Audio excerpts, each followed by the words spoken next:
You might remember that a few weeks ago I had an absolutely beautiful Princess V42 on the channel. We did a full yacht tour and I was rather taken with it. Well, we're back on the same boat because today we are meeting the owner, Mark, and he's going to tell us all about this boat and what he's done with it. Hello, Mark. Hi, Nick. How you doing? Very well indeed. How are you? Excellent. Yeah, really good, thanks. Excellent. This is a lovely, lovely boat. As I say, I came down recently and filmed it and was very, very taken with it. Yeah, thank you very much. We've loved it. We've owned it for a number of years and yeah, we've had some really great times on it. Really enjoyed it. Fantastic. Well, would it be possible, I think, perhaps, if you give us a quick look around? We have done a yacht tour, so we don't need to go into too much depth, but it'd be interesting just to have a look around and see the boat with you, and then we can have a sit down and talk about what you've done with it. Yeah, sure. I'd love to show you. Brilliant. Okay, let's go and have a look.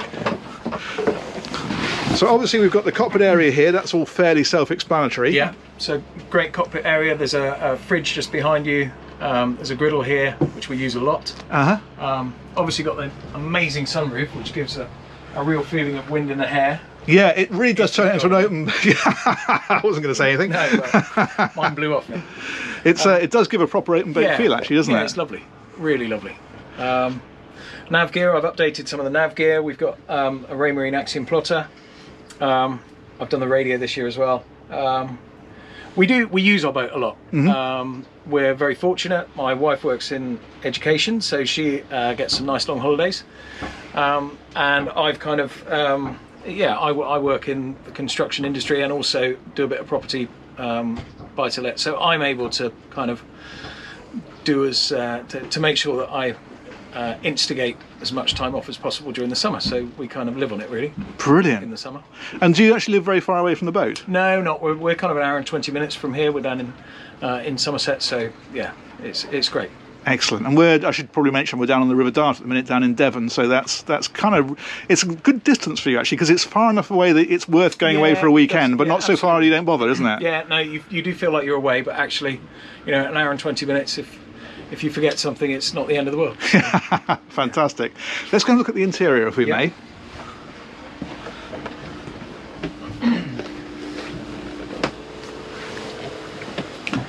So, yeah, full galley, 3-burner gas hob, microwave combination, absolutely brilliant they are, to be honest with you.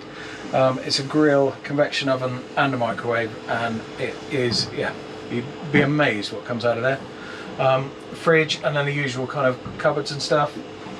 Drinks cabinet and glass storage in here. Always important. Yeah, very important. TV, and then yeah, master cabin.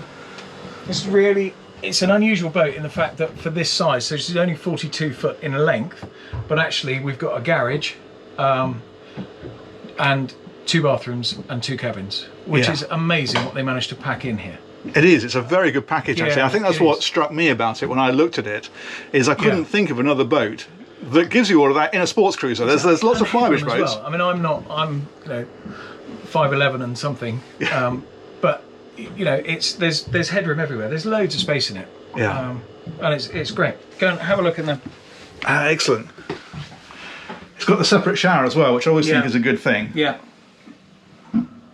And so when you come down, how long do you stay on it normally? As long as it's humanly possible.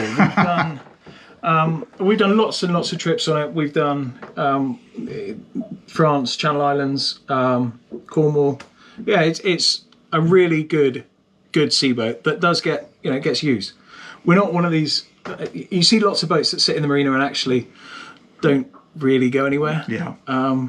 A lot of floating holiday homes. Yeah, and I guess that's great for some people, and you know, it's, excuse the pun, whatever floats your boat, I suppose. But this actually, you know, we like the adventure side. We'll, even if we're down for a long weekend, we'll try and get to Salcombe if the weather's right or something. It's just nice to get away and to use the boat. Yeah, completely. I'm not knocking people who just come down and sit on them, because it's a lovely thing to do. Yeah, but of course it is. It's fabulous. But it is nice if you can go on a bench on them a bit. Yeah, I think so. Yeah. And you know, like we've already said, you get in the car in an hour and 20 minutes you're here. You then get on the boat and get yourself organised and unpacked and ready to go. Another hour and you're in Salcombe, and then all of a sudden you're like, oh wow, this really is, you know, this is a proper weekend away now. And you come home after a couple of nights and you feel completely refreshed. It's fabulous. Yeah, actually it's something we say on our boat as well. We have a weekend on the boat, feels like a week anywhere else. Yeah, absolutely. Yeah. And there's another cabin at the back, I understand. Yeah.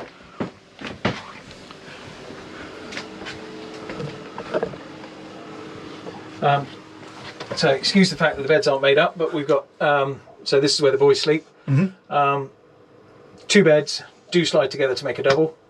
And then, like I say, another separate heads with a shower. I think that makes all the difference. It does. Yeah. Not having to share a bathroom with 2 smelly teenagers. Absolutely. It just kind of takes the pressure off a bit, doesn't it? Yeah, You know what I mean? yeah. No, it's great. Yeah, fantastic. And how old are the boys? 15 and 13. Right. So, yeah. Yeah. And they're both, I mean, yeah, they absolutely love it. We as a family, we're all really, really into it, which is really lucky. I think that's very important. I've Yeah. seen so many people, I used to sell boats for a living, and you'd see people and they buy a boat and the guy would be really super enthusiastic typically and generally, and not wanting to be sexist, it's just how it was. The wife probably a little bit less enthusiastic, shall we say. And a couple of years later it was, she's not really kind of warm to it and the boat goes up for sale. And I think unless you're both pulling in the same direction with it, it's never going to happen. Yeah. No, absolutely. And we've had some great holidays and really good trips. And I think that kind of, that adds to it. They know that when they step on the boat and we're going to go away it's an adventure. It's not we're going to go and sit on the boat in the rain and we've got to sit on the boat because Dad's paying a fortune for the amenities. And, yeah, exactly. We've got to use it. We try and, we do try and get the best out of it. I think as well, and this is important, and this is not a husband and wife thing, this is for anybody taking friends out or you're taking family out. I think sometimes you can get owners who are really enthusiastic, they get a bit gung-ho, and they'll come in the office and they go, oh yeah, we came across a chance of 4.6 and they're ways over the top, and I'm thinking, that's great for you. How did the family feel about it? We are really fortunate in the fact that because we do, we're quite often, we do get a fair amount of time on the boat. So we will sit and watch the forecast, and we get the number of times that we've been down in the Channel Islands. We always try and finish up down in the Bay of St Malo in a little place called St Cat, which is just absolutely beautiful. And we'll come back across the channel, and the number of times that we've got to Jersey and the weather's changed, and you just sit there, just wait it out. That's exactly how it should be. Why beat yourself up and and scare everybody and put them off boating? I did a motorbike course a few years ago, and the instructor turned around and said to me, okay, it's quite lumpy now, so I want you to do what you would normally do and trim the boat how you normally would. What would you normally do now, Mark? I said, to be honest with you, Duncan, I'd turn around and go home because this isn't pleasure. Yeah, exactly. So, that's what it's all about. Couldn't agree more. Yeah. Let's go back up into the cockpit. It'd be nice to have a chat about your boating history and a bit more about what you've done with this one, because it sounds like it's been quite intrepid. Yeah. I have to say, I've noticed the upholstery on this, I don't think is standard. No, this we've actually done this year. Okay. Done by a really great guy, Ocean Covers, in Totnes. Did a fabulous job. We wanted a little bit different, Bentley stitching, and it was just, the old stuff was fine, but it was just getting a little bit tired, and it's nice to keep your boat up together and keep it all nice and fresh. I think change the upholstery, and if it needs it, change the canopies, and you've completely transformed the boat. Absolutely. Yeah, for sure. Yeah. Cool. Okay, let's go and have a sit back down here.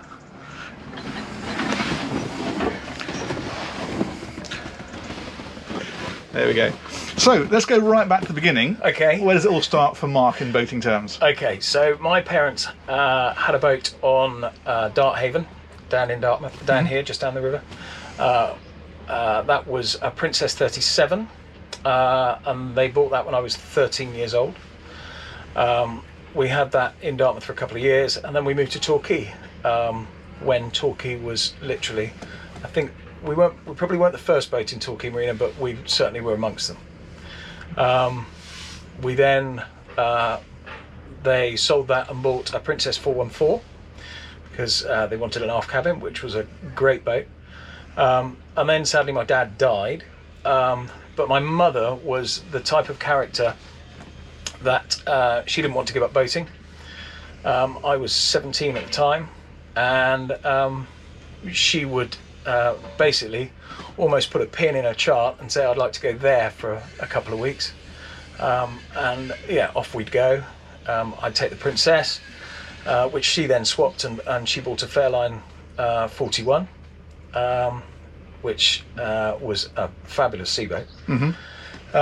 And so I would take her to Falmouth, we took her to St Malo, we took her to Guernsey, Jersey, and I would literally drop the boat off, leave her to it, and then she'd ring me in 3 or 4 weeks' time, and either get a ferry or fly back out or get back there somewhere and pick the boat up and her and come back. Wow, that's amazing. Yeah, it was really cool. Yeah. Really, really good. Good for her.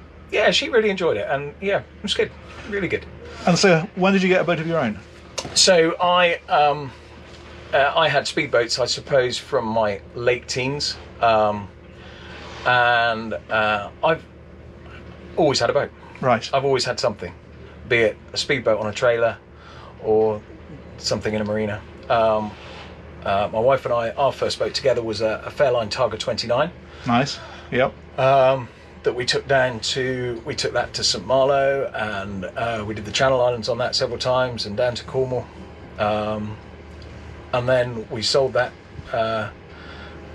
Things got a bit sensible for a while. Houses and our boats had to go on hold for a little bit, so we were reduced back to something on a trailer, and then we eventually, probably about 7 or 8 years ago, bought a Portofino 35, a Sunseeker Portofino 35. I like those. A really fabulous boat. Yeah. Really great sea boat. Really quick boat. Yeah, they were, weren't they? They had 370s, 42 knots, yeah. Yeah.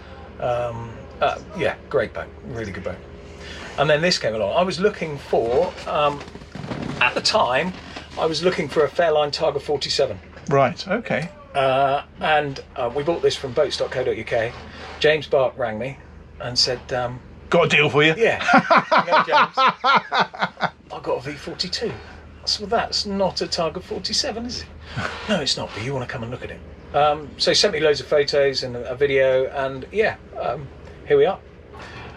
We've had this for, probably 5 years. Right. We have been, we've been everywhere you'd want to go on this. It's just phenomenal. It's a great sea boat. Having said that, we try and avoid, we watch the weather forecast pretty closely. We will endeavour to avoid any rough weather, but we know full well that actually if we find ourselves in a little tidal eddy or something, or if it's not quite what you were expecting, the boat is more than capable. Yeah. And yeah, really good boat. I think that's the thing. I think it's having that backup and reassurance. So, for example, on my own boat, which is a 26-foot single engine boat, I know that it's perfectly capable of going up Channel and round Portland Bill and up to Poole and Southampton and all of that. My problem with doing it is the thought that what if you got round Portland Bill and you had an engine problem with a single engine boat, or what if you got up there and the weather picked up and you couldn't get back because it's a small boat, you need calm conditions. So I think it's not necessarily that you buy this kind of boat because you want that you want to be able to use that capability. It's more that you've got the reassurance of knowing that safety, it's... Yeah, certainly the safety aspect of I've got 2 engines. Yeah. All right, you could still get a fuel problem, and but I think with modern technology, those situations are pretty rare, aren't they? Really? Yeah, for sure. And you got, I think it's twin tanks on this one, isn't it? And twin filters and all that. Twin tanks. Yeah. I know you're putting the same diesel in, so theoretically, but the only time I've ever had a fuel problem on a boat, it was on a twin engine boat, and it clogged one filter before the other, so we lost one engine. Got down, and of course then you'd reduce your speed, so your fuel flow is much less, and we got home on the other engine even though we had a fuel problem. So I think the fuel situation, as you say, that's your sort of common denominator between both engines, but generally speaking, I think obviously a twin engine boat is probably is you would like to think more reliable and safer than a single engine. But whatever gets you out on the water, I think completely. Yeah, I mean, we have I'm not dismissing single engine boats at all. I've got one and we use it a lot, and it's been up and down the coast from Lyme Regis to Fowey, but it's just that little loop out around Portland Bill. It's just in the back of my head thinking, it's a long way out to sea in a single engine boat. Yeah, absolutely. So I can totally understand this sort of thing. Yeah. It's not that you go out when it's rough, it's knowing that you've got that extra capability. Yeah, it's having absolute faith in. And I guess with the miles that we've done on this and the amount of time that we've put into it, I would quite happily jump in this and take it across the channel tomorrow, no problem at all. Yeah. It's just, you get to know your boat, the conditions and mechanically, the sounds, it's just brilliant. Yeah. Fantastic. It's a great family hobby as well. Yeah, for sure. 100%. Yeah. So what's the furthest you've been in it? So this one we took, I think the longest trip we did was to Roscoff. Mm-hmm. And we worked our way back from Roscoff to, there's a little French town called Treburden. Then we came back into Tregear, Les Ardres, Sanquet, then down to Sanquet. Sanquet, I don't know if you've ever been, or if anyone's ever been. It is just the most beautiful place. Right down in the middle of the Bay of St Malo. Just a completely different climate. You have those little geckos that you only see in the Mediterranean. You'll see those in Sanquet, warming themselves on the rocks. It's beautiful, and we tend to get there and just go, oh, okay, let's just chill out for a couple of weeks now. Yeah. And then we'll come back up via the Channel Islands, usually pick up some fuel, cheap, hopefully, and then straight back across. Fantastic. So the longest single journey then, I guess, is about 100 miles? It's about 100 miles, yeah. Roscoff's about 100 miles. Yeah. We've done other stuff where we called into, I think one year we called into Guernsey and fueled up, and then actually the weather was really nice, and we tend to set off early in the morning because I like travelling, I think, preferably before the wind gets up, and it's almost kind of mill pond flat. Nice. So yeah, we were in Guernsey for sort of 9 o'clock and turned around and went, oh, it's rather nice, isn't it? The weather's great. I think my wife was the only one that went ashore, and the only reason she did that was to take the credit card up to pay for the fuel. The important bit. Yeah. And off we went again. So, wow. Yeah, it's lovely. It's interesting because quite often when we quote range on these boats, and they're all, no matter how big it is, because the bigger you go, the bigger the fuel tanks, but the more fuel it burns, so it all balances out. Yeah. And they're all about sort of 200 to 300 miles. And I get comments sometimes people saying, oh, 200 miles, that's rubbish. But actually nobody does more than 100 miles in a single sitting, do they? Yeah, 200 miles is, to be honest with you, we cruise at kind of 25, 27 knots, something like that. And 4 or 5 hours at sea is a long time. It's not like you're sat in a car and you can stop at the services and get out and have a wander around and go and get yourself a coffee or whatever. It's more than enough. 100 miles is... It's a serious trip, isn't it? Yeah, it is. Yeah, for sure, for sure. Yeah, it's great. So you've got this one up for sale, I think. We have, yeah. So the $1 million question. You're going to ask me what I'm going to get next time. I've had a Sunseeker, I've had a Fairline, and I've had a Princess. I think they're all really, really great boats. I think they're all, in my opinion, for what it's worth, I think they all have different areas that they excel in. I really like Princess, to be honest with you. But then that's just, I don't know. Maybe we've just been thoroughly spoilt with this one and decided to maybe stick with the brand. I don't know. Right. We'll see what. So bigger Princess. Yeah. What sort of size? So that's I think around the 50 foot if we can find what we're looking for. I think if you go much bigger, number one, the bills become massive. Yeah. Which my pockets aren't deep enough for that, but also getting into various places like the little places that we've talked about in northern France. If you turn up in something kind of over 50 foot, they'll frown at you, and you're not as welcome as you would like to be. I've heard that before, actually. A lot of people say 50 feet, and the same on the south coast of the UK as well. Yeah. If you've got a 50-foot boat, there aren't many places where you can just go and call up and expect to get a berth, whereas you get a 60, 70-foot boat and suddenly you're having to plan it all in advance because you're going to get places and it's just going to be, we just don't have berths that size. And that for me, that would kind of take the fun out of it, I think. Yeah. We love the spontaneity of it, and we love the fact that we can actually rock up at 4 o'clock on a Saturday afternoon and be in Salcombe for 7 o'clock and tied up to a buoy, and there's never a case of, oh no, we can't get you in, sir, we're fully booked, we're absolutely rammed. They'll always find somewhere for you. Yeah. As long as you're not, like you say, turning up in a 75, 80-foot boat when they're just not geared for it, are they? No, they're not. But I mean, this is a brand new marina here, and I have to say it's fabulous and really, really lovely. But there's a lot of the berths are, in fact, probably the majority of the berths are 12 metres and under, I would have thought. Yeah, for sure. And we're in Nos, just to make it clear for the viewers. We're in Nos, which is on the River Dart, and it's a very, very old marina initially. In fact, I think I'm right in saying, somebody once said to me, and I could believe this, it was the oldest marina in the country. It's one of the very first, when Phillips started it back in, I don't know, the 50s or something like that. But it was a very old-fashioned marina, and you used to have two long pontoons with two boats rafted up alongside each other on either side, and it's been taken over by the Premier Group, I think, isn't it? Premier Marinas have taken it on. And they're doing a massive amount of work. I mean, just go complete and utter revamp. Yeah. If you came here 5 years ago and didn't like it, come back next year, because it's just amazing what they're doing here, and they're spending a fortune, and it's all being done right. It's just stunning. It's lovely. Yeah. And spoiler alert, I actually have my name down on the waiting list here. Oh, well, we might be seeing more of you. Yeah, you never know, but unfortunately they're full at the minute. We can't get in, but nonetheless we're trying. So one more question for you, which I think is always an interesting one. So you're talking about a 50-foot boat. Would you go back to a flybridge, or would you stick with a sports cruiser? I like, no disrespect to anyone with a flybridge, I think they're a great boat. That was the type of boat my parents had, and like I say, they had 3 of them.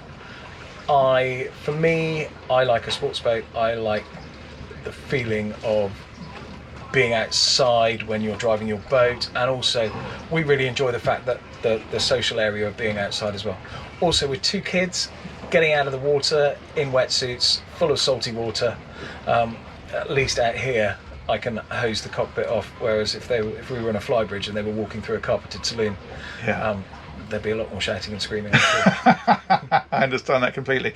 I'm very much the same way, and I think the flybridge does give fantastic accommodation, and if you want a floating holiday home, it's probably about the best configuration. But I think if you like your boating as they call it, going out and cruising and stuff, you're closer to the water. You feel it's a bit like the difference between doing 70 miles an hour in a Range Rover and 70 miles an hour in, I don't know, a Porsche 911. Yeah.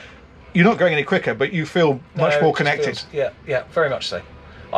We just like sports boats. I like sports boats. And actually, with the roofs that they are now, with a proper opening sunroof on most of these boats, it's not like you've got to come back in and fight with canvas and canopies and stuff like that. It's all kind of very simple and very easy. That's a very good point, actually, because that is the one thing on the larger open boats. I remember selling boats years ago. We had a Princess 46 Riviera. It was a beautiful, beautiful boat. I loved it, but my God, the canopies on it. It almost felt like half a day just to get the thing ready. And you take them off and put them back on, and they never fit, do they? They always shrink when you take them off. It seemed to, So you lose your fingers and So no, I agree. The press button convenience of that, and then just putting the canopy on the back. There is a lot to be said for it. I think as well, somebody said to me once that on a flybridge boat, you're either up on top and you're really exposed, so you've got your jackets on and you're wrapped up warm, or you're inside and you're inside. Whereas with this, you are outside, but you've got a lot more protection from the screen and the sides and all that kind of stuff. So a lot to be said for it. No, it's a happy medium, I think. Fantastic. Awesome. Well, there we go. That's been massively interesting. Thank you so much for your time. Thanks for coming down. It's a pleasure. It's been really great to see the boat, especially having done a yacht tour a few weeks ago. It's nice to sort of connect the ownership experience with having a look around these things. Absolutely. Brilliant. Good luck with the channel. Thank you very much. Thanks a lot. Well, there we go. That's been really interesting. Hope you've enjoyed that one, and we'll look forward to catching you on another one of these very soon. Thanks for watching. Take care. Bye-bye.